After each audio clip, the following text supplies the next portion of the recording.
निकुंज रतन। प्रणाम बाबा जी।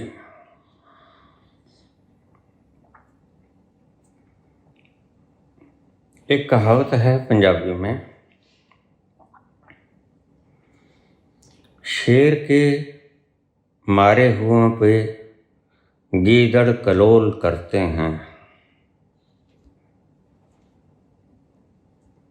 निकुंज रतन। शेर के मारे हुए पर गीदड़ कलोल करते हैं। मुहावरा सुंदर है, उतना ही मजाकिया भी है।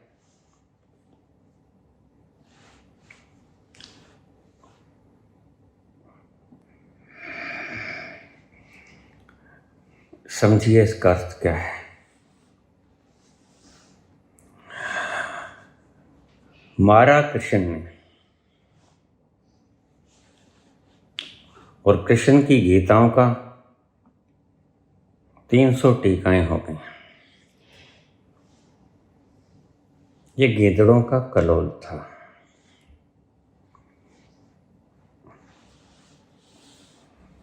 और निरंतर टीकाएं आज भी जारी हैं।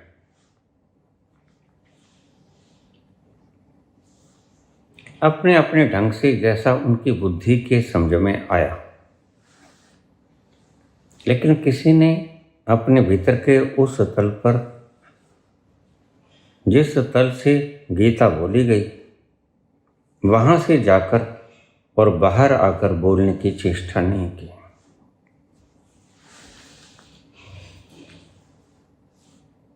मारा कृष्ण ने, शिकार कृष्ण का, कलोल गीदड़ करते हैं। टीकाएं की लोकमान्य तिलक ने, फला ढिकान, और आचार्य कर रहे हैं आज। गीता की रंग हो, आचार्य का संग हो। मिल जाओ, 50,000 पागल हो गए।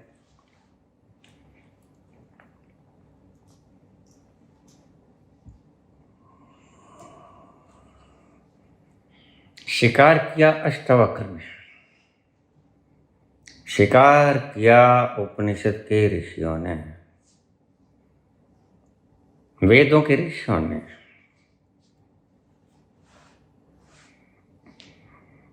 और शब्द ऐसे कि शब्दों की बनावट बदल दी जाए, या शब्दों का ठहराव बदल दिया जाए तो अर्थ बदल जाते हैं। और उन्हीं शब्दों के बलबूते पे वो लोग प्रशंसा अर्जित कर रहे हैं। देखिए, मैं समझाता हूं आपको, अष्टावक्र गीता का अर्थ क्या है, उपनिषद का अर्थ क्या है, वेदों का अर्थ क्या है।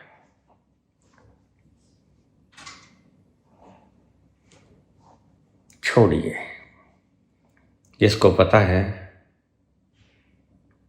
वह खुद की बात करेगा। गीता में से शब्द उठाए जा सकते हैं, लेकिन उसकी रस में कमी नहीं होगी। व्याख्यायित करेगा वो अपने ढंग से, जैसा उसने जाना। सभी गीत परमात्मा के गीत हैं। वो गाए हो अष्टावक्र ने, वो गाए हो कृष्ण ने, लाओ त्से ने,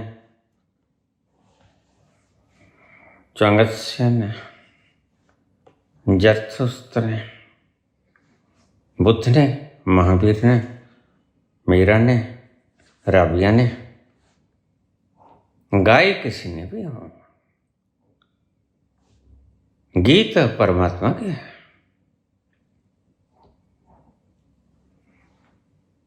और कीमत तो गीत की है। किसने गाया, इसकी कीमत नहीं होनी चाहिए। सुरीला गाया, बेसुरा गाया, सुरताल में गाया,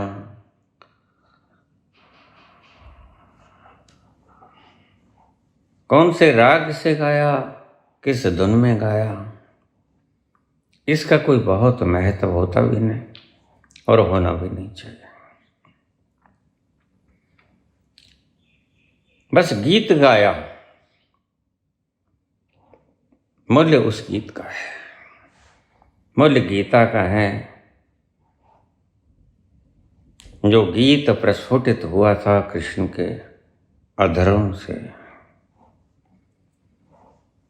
जो गीत झरना बन के फूटा था कृष्ण के लबों से,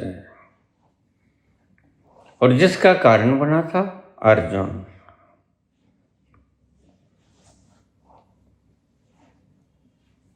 कारण भी तो चाहिए। बिना कारण के कृष्ण जैसी मौन सागर जैसी झील में अगर कोई कंकड़ी नहीं फेंकेगा तो तरंगें उठेंगी कैसे? प्रश्न पूछने वाला आधा अधिकारी है उसके जवाब का, क्योंकि एक तरफ से कंकड़ी फेंकी गई। इसलिए मैं सदा ही आभार करता हूं जिसने प्रश्न किया होता है। और जिसका प्रश्न प्रश्न ही नहीं होता, महज बुद्धि की खुजलाहट होती है, उसे लताड़ भी डालता हूं। जिसने प्रश्न किया आधा अधिकारी वही है, क्योंकि उसने उगलवाया। संत से उगलवाना कोई सहज बात नहीं होती। मौन झील कैसे तरंग उत्पन्न करे, यह कोई आसान थोड़े। यह अपनी मस्ती में रंगा हुआ, आनंद से आच्छादित,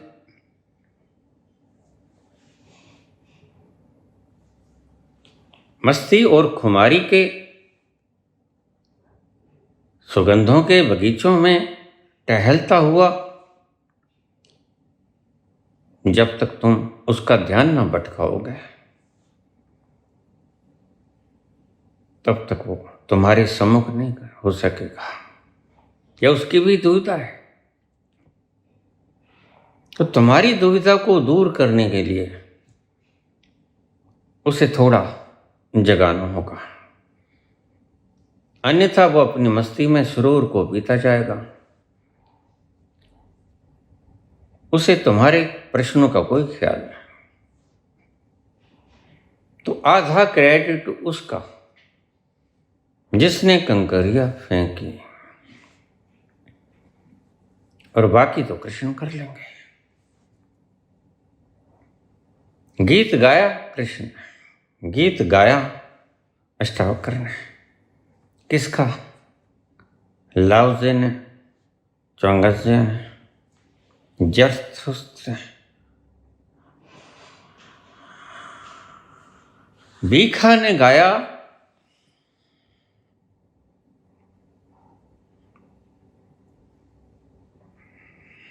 कितने संत हुए, नामदेव हुआ,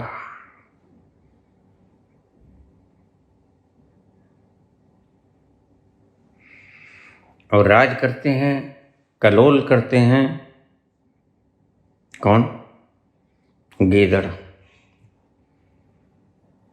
इन व्याख्या करने वाले लोगों को गीदड़ कहा गया है। इस मुहावरे के अंदर शेर के मारे हुए पे गीदड़ कलोल करते हैं। और फिर तुम इस भ्रम में ना रहना कि जिसने परमात्मा का गाया हुआ गीत जो कृष्ण के अधरों से फूटा वो चोरी कर लिया। जिसने चोरी कर लिया, अगर वो सच में पहुंचा, उस तल पे पहुंचा जिस तल पर जाकर उसके अधरों से गीत गीत फुसफुसाया उसने, बुध बजाया उसने। वह खुद भी खुश नसीब है, क्योंकि उस घड़ी उसने दो काम किए। ईश्वर का रस तो वो हर वक्त पी रहा है। दूसरा, उसने उस रस को लुटाया, उनको लुटाया जिनको जरूरत थी, जो विरह की अग्नि में जल रहे हैं, संसार जिनके लिए दुख के सिवा और कुछ नहीं, उनके लिए कृष्ण ही कारगर है।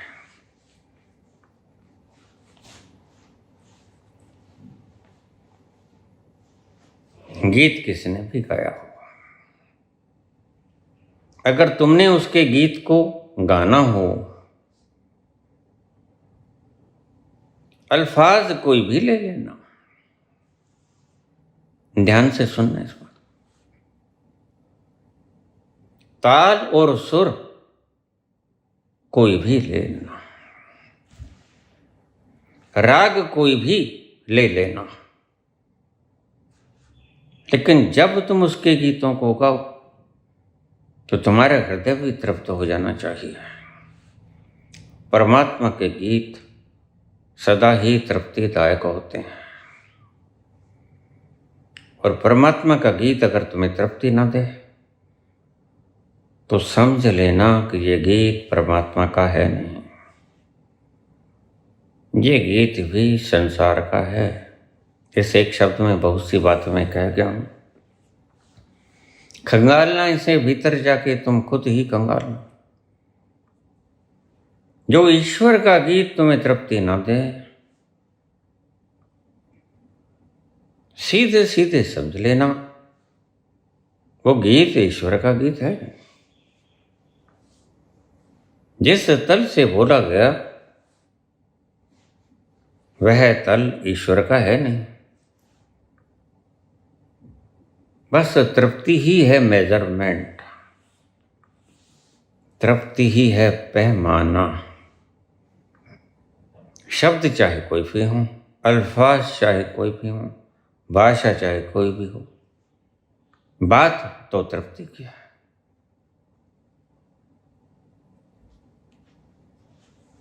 राह तुम कोई भी चुन लो, बात तुम्हारे दुख के मिटने की है। एक तो अर्थ ही यह है। हाँ, अगर दुख न मिटा हो तो फिर उस गीत गाने से कोई फायदा नहीं।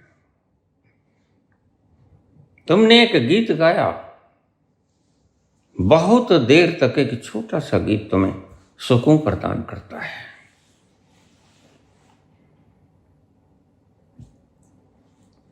और दूसरा, परमात्मा के गाए गीत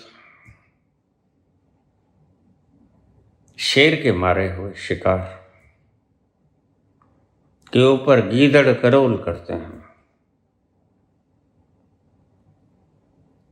शेर के मारे हुए शिकार पर गीदड़ कलोल करते हैं। इसका दूसरा अर्थ यह है कि सृजना, सृष्टि बनाई परमात्मा ने,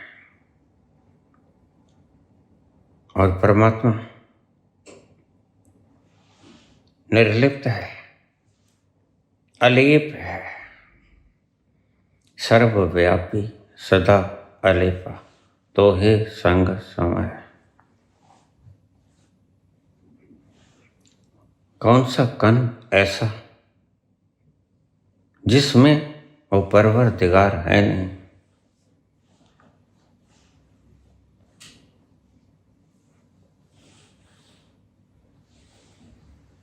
बिन नामे नाही को ठान, उसके बिना कोई स्थान नहीं इस रचना में।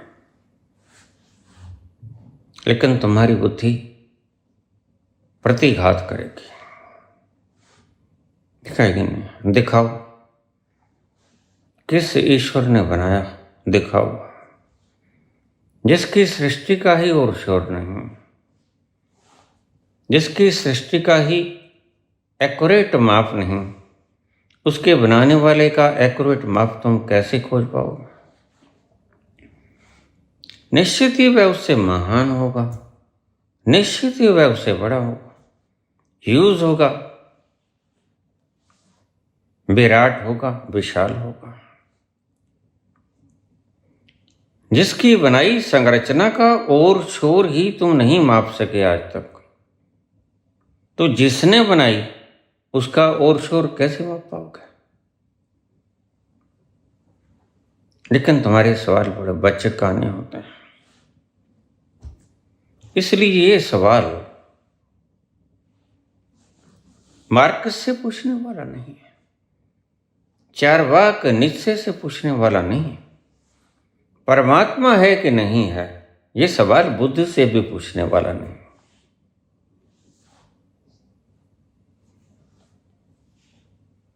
ये सवाल पूछने वाला है कृष्ण से।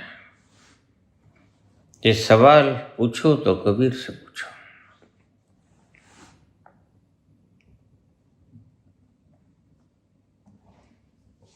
बुद्ध मनुष्य के दुख तक ही सीमित रह जाते हैं, जिसके कारण उन्होंने घर-बार त्यागा, सिंहासन राज त्यागा, हीरे जवाहरात मोती, पुत्र पत्नी त्यागी, और फिर भी चैन न मिला। जब था तो त्यागा तो सुकून आया। तो निश्चित ही वह संसारिक दुख के कारण खोजता होगा। जो सांसारिक दुख से त्रस्त है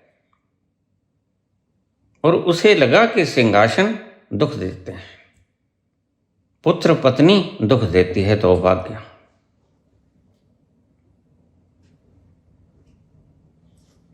इंसान तो अभी इन चीजों को ढूंढता है। तुम भिक्षा पत्र लिए फिरते हो, हमें कोई पीएम बना दे, सीएम बना दे, छोटा मोटा संतरी बना दे। लेकिन बुद्ध बड़े पूरे साम्राज्य को छोड़ देते हैं, कोई कमी नहीं। निश्चित ही उन्होंने पाया कि भोगों में सुख है नहीं। फिर सुख कहाँ है? साफ सी बात है कि वो सुख का स्रोत खोजेंगे, तो उन्होंने पाया कि सुख का स्रोत निरअहंकारता में है। नो दाय सेल्फ। स्वयं को जान लेना दुखों का काल है, स्वयं को जान लेना दुखों का विनाश है। और जब उन्होंने स्वयं को जाना, उन्होंने छोड़ दिया सब कुछ। बस इससे आगे और कोई मंजिल नहीं होती, ना कोई मार्ग होता है, ना कोई मंजिल शेष है। मिल गया जो चाहता था, जिसके लिए घर बार साम्राज्य छोड़ा था, वो मिल गया। मैं कौन हूं का जवाब मिल गया, लेकिन मैं हूं का कोई जवाब, रास्ते का पड़ा है। ये अवश्यम भावी हमें तय तो करना ही होगा, इसके बिना रास्ता भी नहीं है। लेकिन इट्स नॉट सफिशिएंट। सिर्फ यही पर्याप्त है।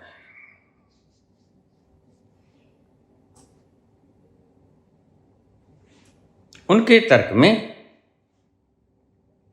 बड़ी सुंदरता है। उनके चेहरे का लावण्य, मुस्कुराता हुआ अस्तित्व का कण कण, उनका शरीर का बाकमाल है। आनंद है, गहरा आनंद है, लेकिन अभी पूर्ण नहीं हुआ है। बहुत से भक्तों को मेरे प्रवचनों से चोट लग जाती है, और कई बार जख्म इतना गहरा हो जाता है को कभी लौट के आते नहीं। ये उनकी मुसीबत है।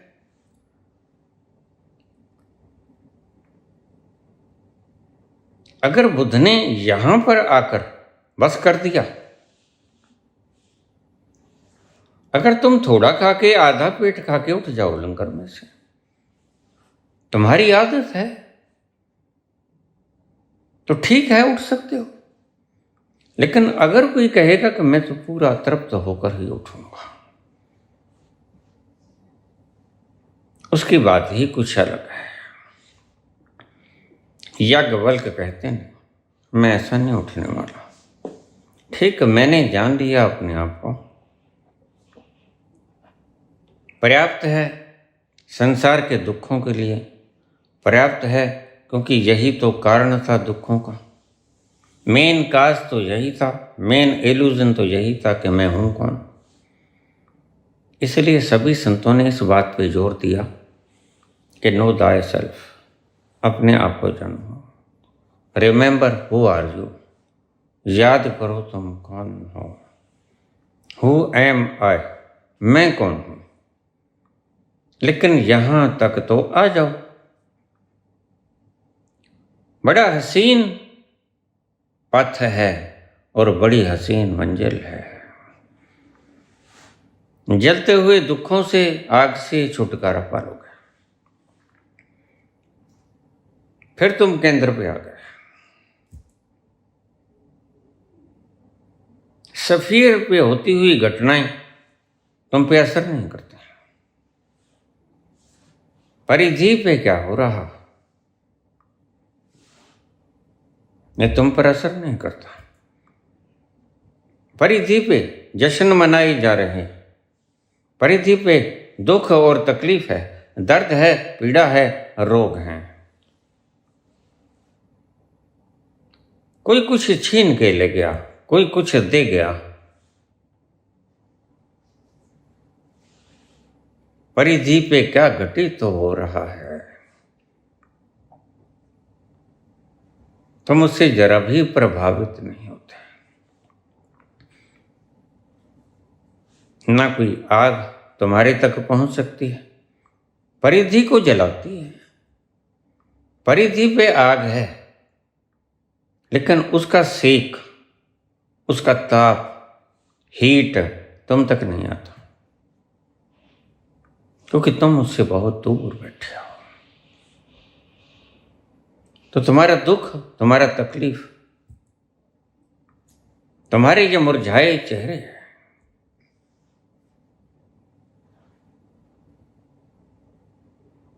इसका इलाज है बुद्ध, सिर्फ बुद्ध। तुम वहां जाकर तृप्त हो जाओगे, जहां दुख नहीं, जहां शांति है, जहां अभाव नहीं, पीड़ा नहीं, रोग नहीं, कष्ट नहीं, क्लेश नहीं। ये सब कुछ द्वंद्व भी तो नहीं वहां। वहां शांति है, ठहराव है, परम शांति है। मेरी बात को समझ लेना, 99.99% लोगों के लिए यहां ठहरना ही अच्छा है।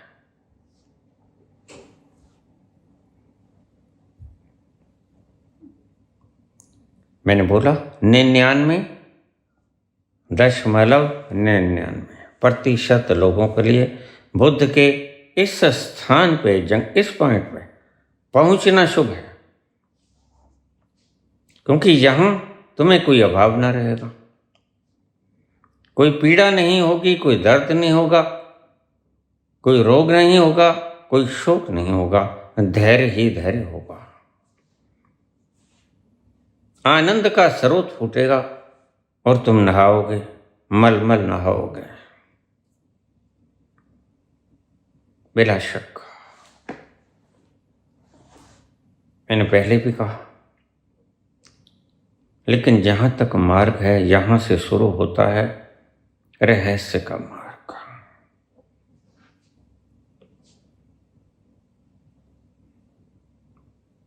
रहस्य का मार्ग परम रस से भरा हुआ है।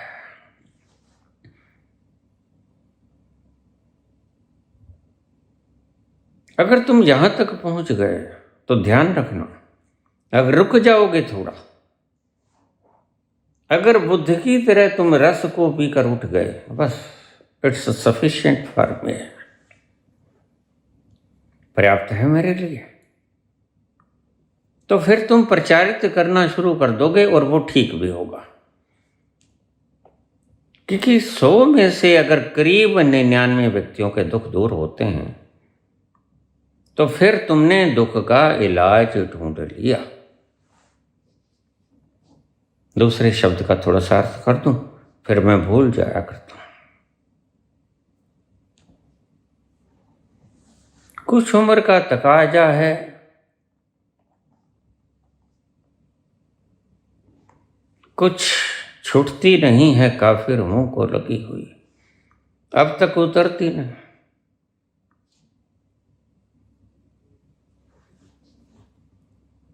तो गड़बड़ा जाता हूं, कभी कभी कहानी बीच में छोड़ देता हूं, ये मेरा कसूर है, मेरे पीने का कसूर है। मैं रात को कई बार ज्यादा पी लेता हूं, देर तक चढ़ी रहती है, उस अवस्था में नहीं याद रहता, कनेक्शन को अधूरा छोड़कर कई बार कहानी अधूरी छोड़ देता हूं। लोग कहते हैं बाबा कहानी तो पूरी नहीं, बहुत सी कहानियां अधूरी मिलेंगी आपको मेरे प्रवचन में। कारण क्या है? उम्र का तकाजा भूल भी गया हूंगा और कुछ मस्ती का आलम।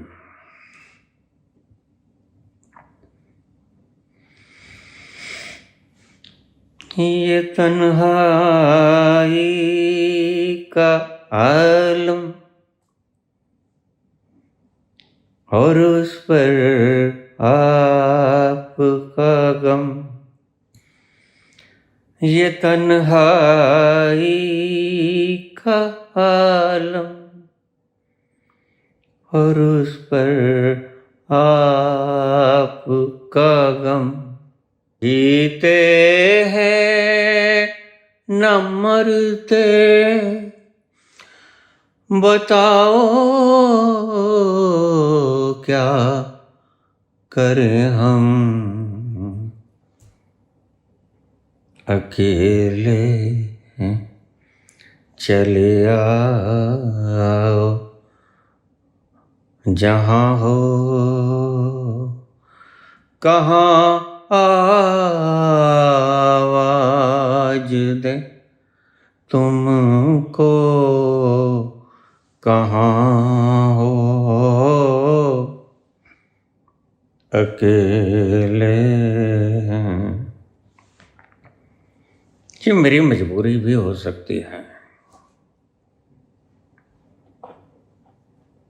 बुद्ध का मार्ग अल्टीमेट है तुम्हारे लिए,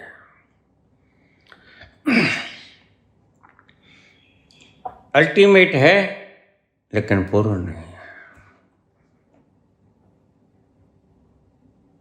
मैं तुम्हें पीड़ाग्रस्त व्यक्ति से याज्ञवल्क्य और कृष्ण तक ले जाना चाहता हूं। मैं तुम्हें सांसारिक व्यक्ति से उपनिषद और गीता तक ले जाना चाहता हूं, लेकिन यह कोई मुकाम नहीं। इस लिहाज से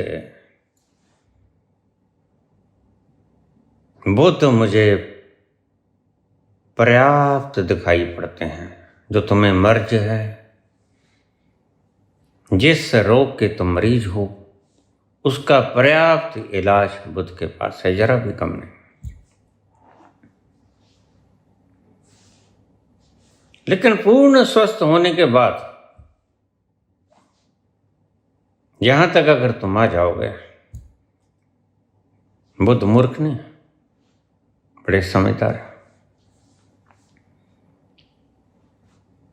बुद्ध कहते हैं मिल गया, मिल गया,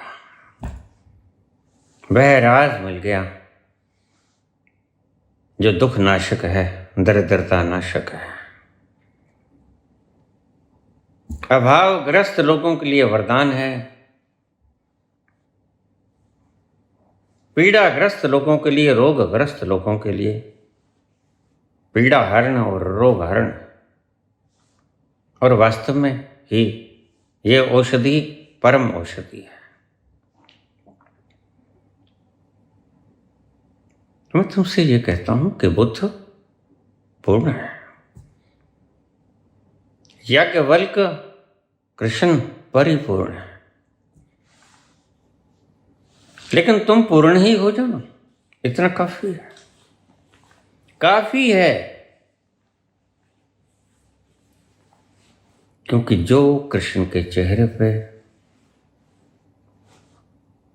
शांति और आनंद का लिबास तुम पाओगे, बुद्ध के चेहरे पे वही लिबास पाओगे, जरा भी कम नहीं होगा।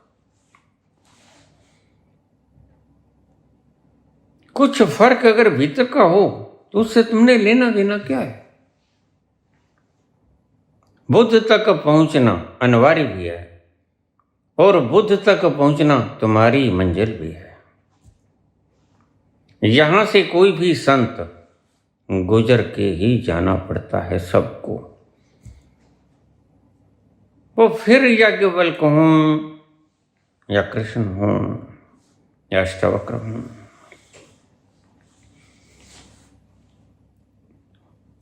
अब थोड़ी सी इसकी डेफिनेशन और फिर हम ओम शांति करेंगे।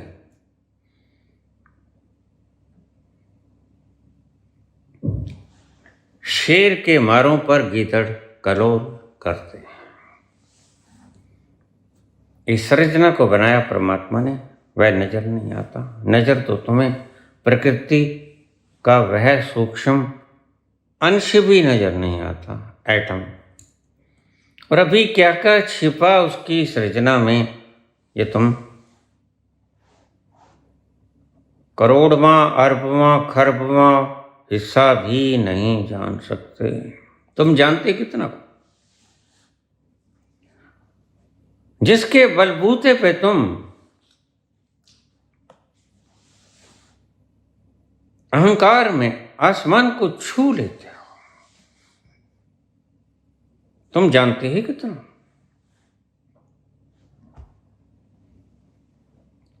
और वह अदना सा व्यक्ति कहता है परमात्मा है नहीं। लेकिन जिस तल से बोलते मार्कस और नीचे, वो व्यंग्यात्मक ढंग है। जिस ढंग से बोलते, जिस तल से बोलते बुद्ध, वह व्यंग्यात्मक नहीं, वह सार्थक है।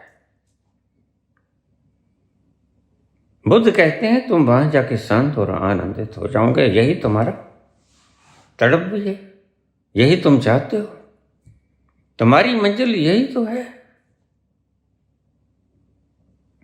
लेकिन जो आगे याज्ञवल्क्य ने कहा या कृष्ण ने कहा, वह एक तरह का तुम्हारे लिए व्यर्थ भी है। तुम कोशिश भी मत करना, तुम महज यहां तक आ जाना।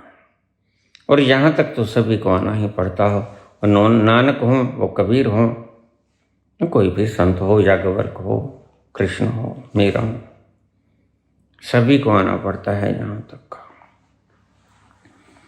यह एक ऐसा जंक्चर पॉइंट है। हमने देखा जंक्शन होते ना, जंक्शन पर आकर तुम्हें एक बार रुकना पड़ता है, फिर वहां से तुम पूर्व, पश्चिम, उत्तर, दक्षिण जहां जाना चाहते हो वहां से गाड़ियां मिल जाती हैं तुम्हें। जंक्शन पे आके, संध्या क्षेत्र पे, संधि क्षेत्र पे आके तुम जिधर भी निकलना चाहो उधर जा सकते हो, लेकिन जंक्शन पॉइंट पे तो आना ही पड़ेगा एक बार। बुद्ध तक आना जरूरी है, लाजिम है। हम थोड़ी सी डेफिनेशन कर लें इसकी।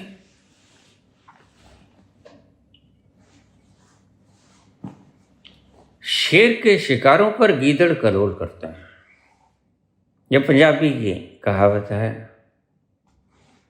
पंजाबी लोग इसे अच्छी तरह से समझते हैं। ये सर्जना बनाई परमात्मा ने। और तुम्हारे बीजे में ये बात आती है, ये सृजना ही इतनी विराट है। तुम्हारा तर्क बड़ा साफ है, समझ में आने लायक भी है। तुम कहते हो जो खुद ही इतना विराट है, सृजन, यह सृष्टि ही इतनी विराट है, तो उसको बनाने वाला कितना विराट होगा। यहां तुम उलझ जाते हो। बात ठीक भी है। आइंस्टीन कहते हैं, is not only unknown but also unknowable. वह सिर्फ अज्ञात ही नहीं है कि अभी तक खोजा नहीं गया, ऐसा नहीं है, वह कभी खोजा ही नहीं जा सकेगा। बट आल्सो अननोएबल, वह अज्ञेय भी है, वह कभी खोजा जा भी नहीं सकेगा। और उस परमात्मा के बारे में तुम दावे करते हो। हद की बात तो तब होती है कि तुम उस विराट को मेरे चचा जी की तरह स्टील के छोटे से ठाकुर जी में बदल देते हो। ये मूढ़ताओं का अंत, इसे ही मूढ़ आत्मा कहते हैं।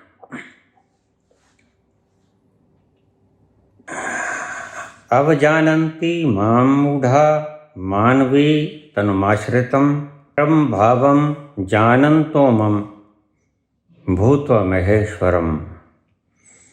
जो विराट को शूद्र में समाहित कर ले, भगवान कृष्ण कहते हैं 9वें अध्याय का 11वां श्लोक, जो विराट को क्षुद्र में समाहित मान ले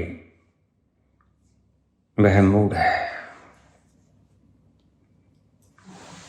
और तुम उस विराट को एक छोटे से लड्डू गोपाल में, ठाकुर में, मूर्ति में डाल लेते हो। तो कृष्ण किसको मूढ़ कह रहे हैं? कृष्ण तो मैं ही मूढ़ कह रहा है। मेरे चचा जान जैसे लोग जो भगवान को जेब में रखते हैं। मैं बात हंसी की है।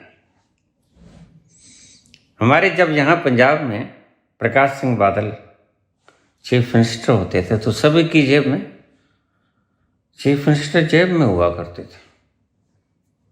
किसी से पंगा लेना आसान नहीं था, क्योंकि सभी की जेब में बादल हैं।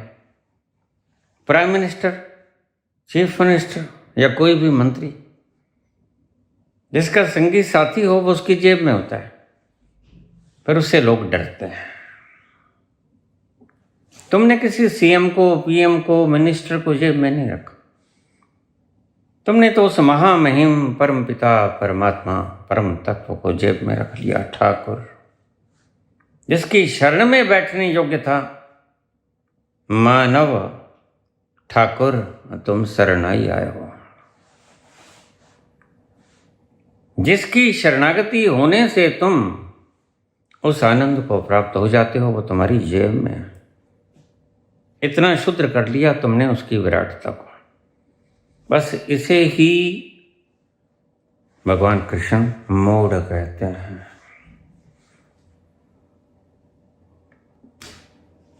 मैं रोज कहता हूं, ग्रंथों की मूढ़ता को छोड़ो, मूर्तियों की मूढ़ता को छोड़ो।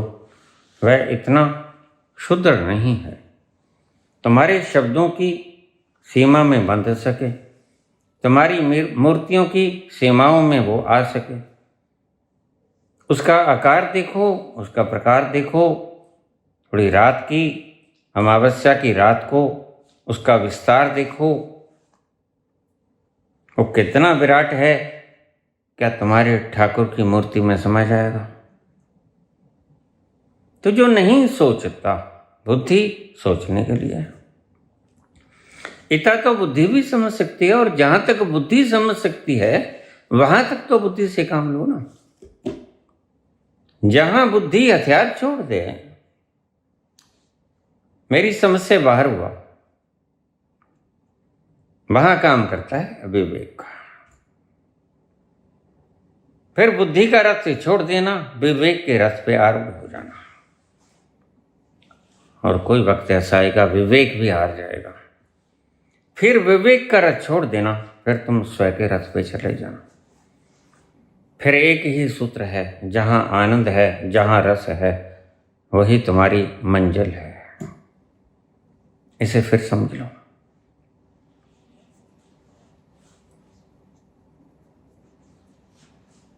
जिस परमात्मा के विराट हाथों ने इतने विराट संरचना को जन्म दिया,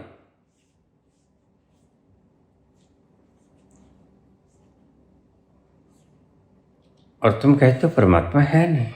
ठीक है, कहना भी चाहिए, क्योंकि तुमने तो प्रकृति के ही अभी नियम कानून कायदे खोजे नहीं। अच्छे न लगोगे, उसके विस्तार तक जाने का रास्ता कुछ अलग है। तो रास्ता क्या है? शेर के मारने पे गीदड़ करोल करते हैं। गीदड़ कौन?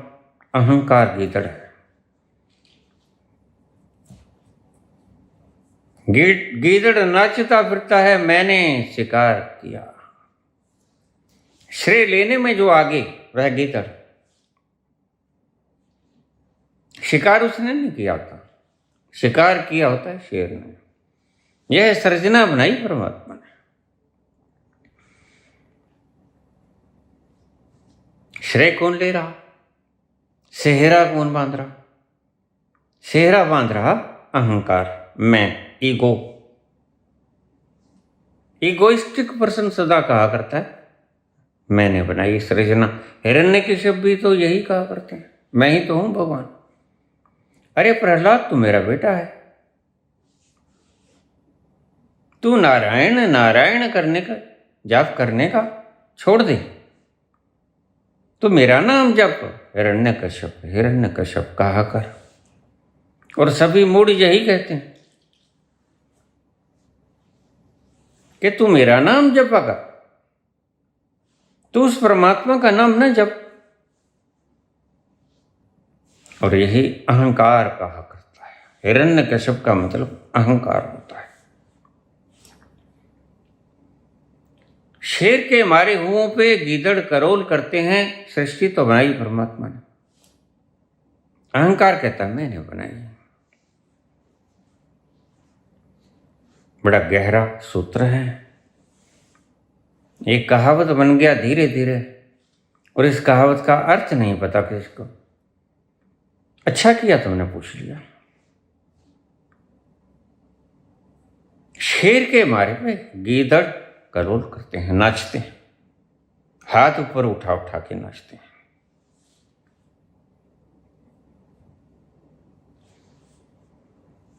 लेकिन गीदड़ ने मारा नहीं, मारा शेर ने। सृष्टि बनाई ईश्वर ने। और अभी तो तुम ईश्वर की बनाई सृष्टि को कंगाल नहीं सके। मैंने कहा अरबवां खरबवां हिस्सा, असंख्यवां हिस्सा भी तुम अभी कहां खोज पाए हो।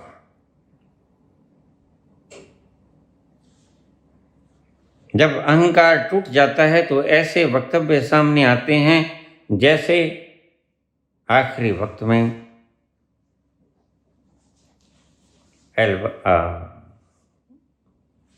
न्यूटन के हृदय से निकले। हार जाता है, थक जाता है, टूट जाता है अहंकार।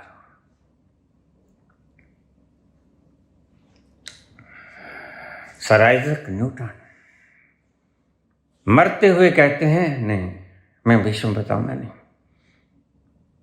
अंत में याद आती है बंदे,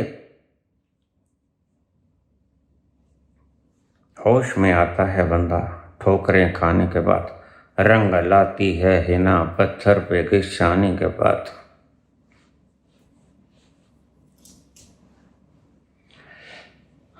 अंत में मरता हो न्यूटन कहता है नो नो भीष्म पितामह, मैं कहाँ हूं।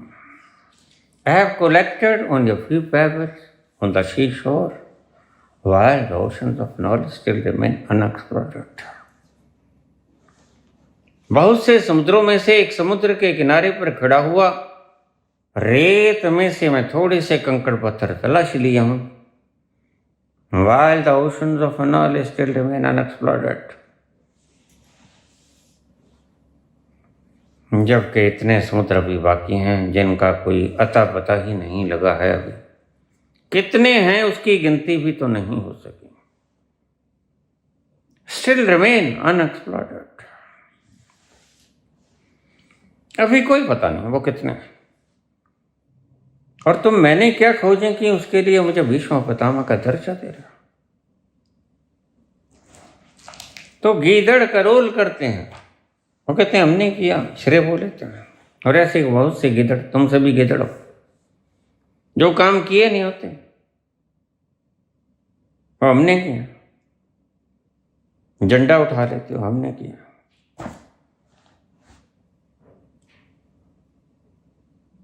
लेकिन ये पंच महाभौतिक शरीर तुम्हें मान्यता दे देंगे, क्या वो परमात्मा भी तुम्हें मान्यता देगा? और परमात्मा जिसे मान्यता देता है उसके लक्षण सुन लो। संसार तो तुम्हें मान्यता दे देगा, कोई बड़ी बात नहीं। लेकिन परमात्मा जिसे मान्यता देता है उसे कुछ लक्षण देता है संग में, वह पहचान लेना। ये गुरु की भी पहचान है। वह शांत होगा, वह भाग दौड़ नहीं करेगा, वह ठहरा हुआ होगा, झील की तरह मौन होगा।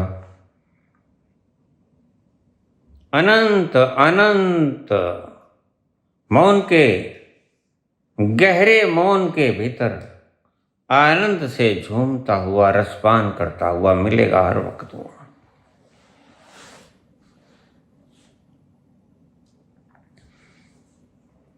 और वह नमन करता हुआ मिलेगा। मिठत नीमी नानका गुण चंगियां तत्था। वह आसमान की तरफ ऊंचा नहीं मुंह करेगा, वह धरती की तरफ, इसलिए हमने शब्द बताया डाउन टू अर्थ। धरती की तरफ झुकेगा। जो पेड़ फलों से लद जाता है वो धरती की तरफ झुक जाया करता है, डाउन टू अर्थ।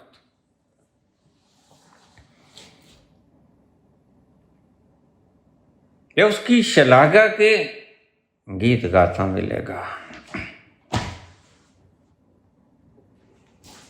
इसलिए जिन्होंने परमात्मा को देखा, कबीर जैसे लोग कहते हैं हाँ मैंने देखा। जिन्होंने प्रकृति को देखा महज, वो कहेंगे नहीं परमात्मा है नहीं, प्रकृति ही है। लॉज आर सफिशिएंट, दोनों ठीक है। दोनों आनंद से भरे हैं, दोनों दुख दरिद्र से, कष्ट पीड़ा से, रोगों से मुक्त हैं। दोनों केंद्र पे आते हैं, कोई फर्क नहीं याज्ञवल्क्य में और बुद्ध में। इस तल पे दोनों को आना पड़ता है। आगे का तल तुम्हारे लिए महत्वपूर्ण नहीं। आगे का तल और उसकी यात्रा तुम्हारी यात्रा भी नहीं। आगे की यात्रा परमात्मा की यात्रा है और आगे का तल रहस्य का तल है। आगे की यात्रा रहस्य की यात्रा है। लेकिन वहाँ भी बड़े हीरे पड़े हैं। सच पूछो तो ज़्यादा कीमती हीरे वहीं पड़े हैं। सफिशिएंट है बुद्ध की पड़ाव तक आ जाना, मंजिल ना कहूँगा मैं, लेकिन उससे आगे भी राहतें और भी हैं वसल की राहत के सिवा। और भी गम हैं जमाने में मोहब्बत के सिवा। मुकाम और भी है, लेकिन यहां आकर तुम निश्चिंत हो जाओगे। बस फिर तुम कोई शिकायत नहीं करोगे। फिर तुम लोगों के दुख दरिद्र अभाव कष्ट पीड़ा रोग इनको समाप्त करने में जुट जाना, बुद्ध की तरह लोगों की मूढ़ मान्यताओं को तोड़ने में लग जाना। ये मूढ़ताएं उन्हें दुख देती हैं, और दुख जिसका भी हर लिया जाए शुभ है।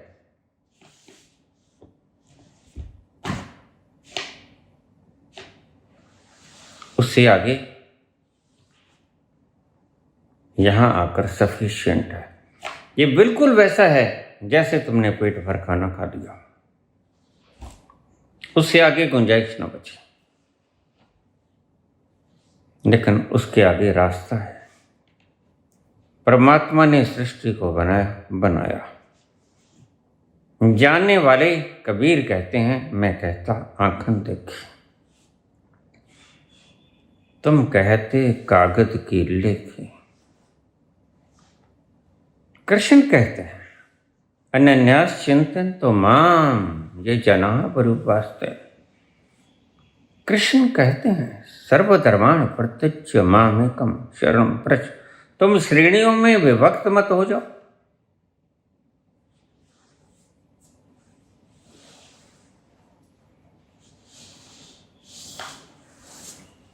इस्लाम कहता है, ला इलाहा इल्लल्लाह,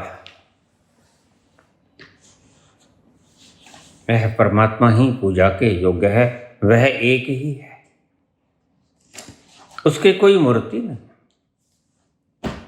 और सभी मूर्तियां उसकी हैं, क्योंकि वही तो है, उसके सिवा कोई पूजा के योग्य नहीं। ला इलाहा इल्लल्लाह।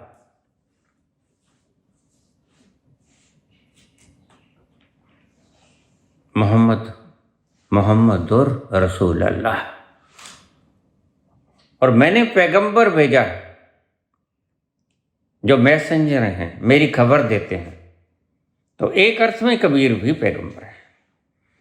हजरत ही पैगंबर नहीं है अकेले, जो भी खबर देता है सब पैगंबर है। खबर देने वाला दूत पैगंबर, मैसेंजर, जो उसकी खबर देता है वो मैसेंजर।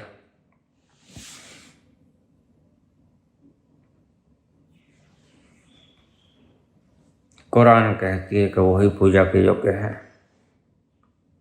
और ईसा कहते हैं प्रेम ही परमात्मा है। ठीक है, क्योंकि वहां जाओगे, कोई लक्षण बयान करता है, कोई उसका मापदंड बयान करता है। लक्षण यह है कि प्रेम स्वरूप है वो, मापदंड उसका ये, मेजरमेंट उसका ये कि वो सर्वव्यापक है। जिसको परमात्मा नियामत देता है उसके लक्षण बता रहा हूं। वह खुशहाल होगा, आनंदित होगा, दुख और दरिद्र से परे होगा, रोग होंगे लेकिन उसे नहीं होंगे। कोई आग वहां तक नहीं पहुंचेगी, ये समझ लेना बात को। तुम समझने में कोताही कर जाते हो। शरीर तो उसका भी जलेगा, शरीर तो कृष्ण का भी जलेगा।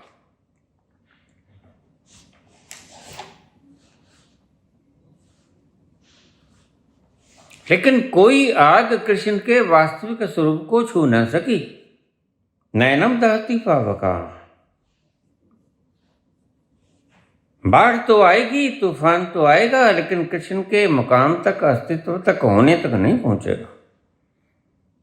नैशेनम क्लेदन्त्यापो न शोषयति मारुतः।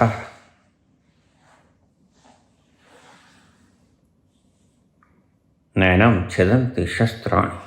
तुम्हारा एटम तो चलेगा, हाइड्रोजन बम भी चलेगा, और भी कल को कुछ और बना लोगे वो भी चलेगा, लेकिन वह जलेगा जो जलने योग्य है। जो जलने योग्य ही नहीं है वो नहीं जलेगा। और कृष्ण कहते हैं, और सभी संत कहते हैं, मैं भी कहता हूं, तुम नहीं चलोगे। मैं ना मरूं, मरे संसारा, ऊपर का खोल मट जाएगा। मोहे मिला जलावन हारा। मुझे वो तत्व मिल गया जो सिर्फ जीवन है, जिसका कोई भी अंश मरता नहीं, जो मात्र जीवन है और अपनी जीवन की खुशबू से आह्लादित है, नाच रहा है, मस्त है, मस्ती में है, खुमारी में है। पूछा है आज का मोरल क्या है? तुम्हारा यहां कुछ नहीं है। अगर तुम प्रकृति तक ही सीमित रहते हो तो मानो कि सब कुछ प्रकृति का है। अगर तुम प्रकृति से आगे, बुद्ध से आगे, याज्ञवल्क्य और कृष्ण तक पहुंच गए तो सब जो के सब कुछ परमात्मा का है। तुम्हारा यहां कुछ भी नहीं है। चाहे तो वो प्रकृति का है और चाहे तो वो परमात्मा का है, लेकिन तुम्हारा कुछ नहीं। यही है आज का मूल सार। तो शेर के मारे पर गीदड़ कलोल न करे।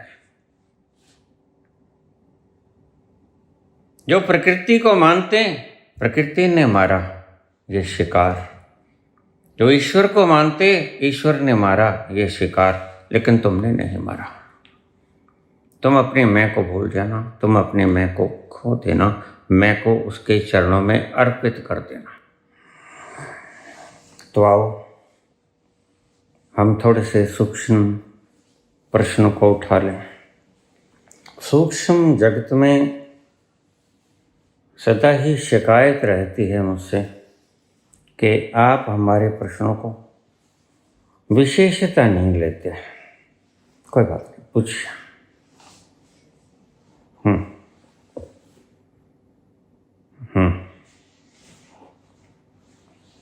नाम क्या आपका?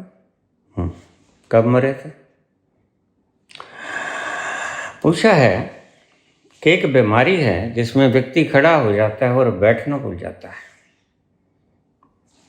बड़े चुटेले अंदाज में प्रश्न पूछा है राजपाल।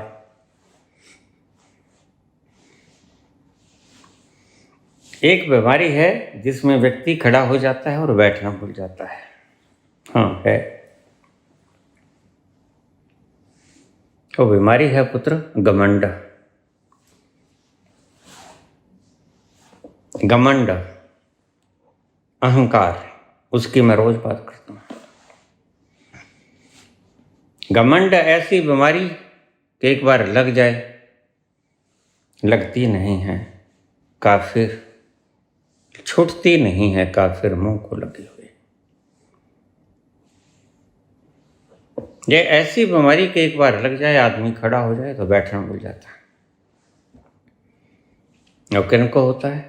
ये राजनीतिकों को होता है। राजनीतिक इसलिए अपनी कुर्सी के साथ चिमटना चाहते हैं, मर जाएंगे वहां से, उठेंगे। वो बैठ गए तो उठेंगे नहीं। तुमने पीछा एक बार खड़ा हो गया, वह तो बैठना भूल जाता है। तो यहाँ ऐसी बीमारी राजनीतिकों की होती है। जो बैठ गया कुर्सी पे वो उठना भूल जाते हैं। इसलिए राजनीतिज्ञों को गद्दी से उठाना नहीं पड़ता, गद्दी से उखाड़ना पड़ता है। हंसो मत, वो चिपटे हुए हैं फेविकोल से, एरल्डाइट से। उन्हें उखाड़ना पड़ता है, उठाना नहीं पड़ता। यह बीमारी राजनीतिकों की होती है। मैं रोज बोलता हूँ इस बीमारी के बारे में। अहंकार वास्तव में इल्यूजन नहीं है। अहंकार वास्तव में एक बीमारी और ला इलाज बीमारी। नहीं, कोई एक ही व्यक्ति होगा, वह होता है संत, जो इस बीमारी का इलाज जानता है। और तुम जब भी इस बीमारी से ग्रसित हो जाओ, और हो ही, पता है मुझे, क्योंकि जिसने शरीर ग्रहण किया वह इस बीमारी से पीड़ित है। और सभी ने तो शरीर ग्रहण किया। तुम भी तो शरीर ग्रहण करने के लिए ही सूक्ष्म लोक में चक्कर लगा रहे हो।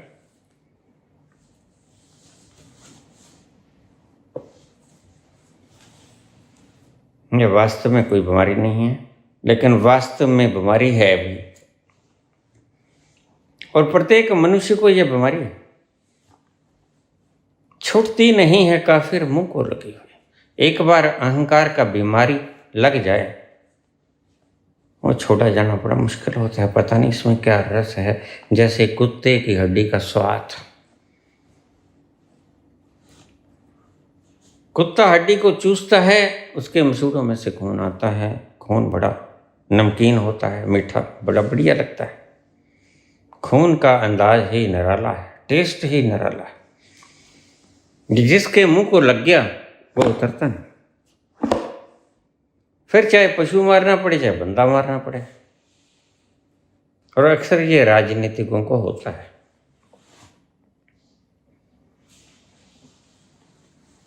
ऐसा कोई बीमारी सच में नहीं होता है पुत्र, लेकिन इस बीमारी की तो मैं रोज बात करता हूं।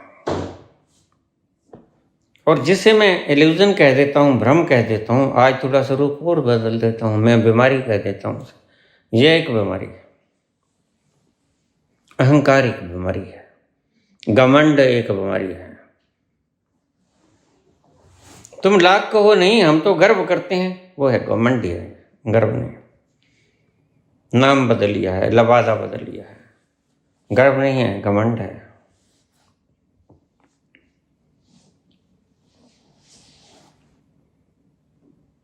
ठीक है, तो हम फिर आज गुनगुनाएं एक छोटा सा भजन।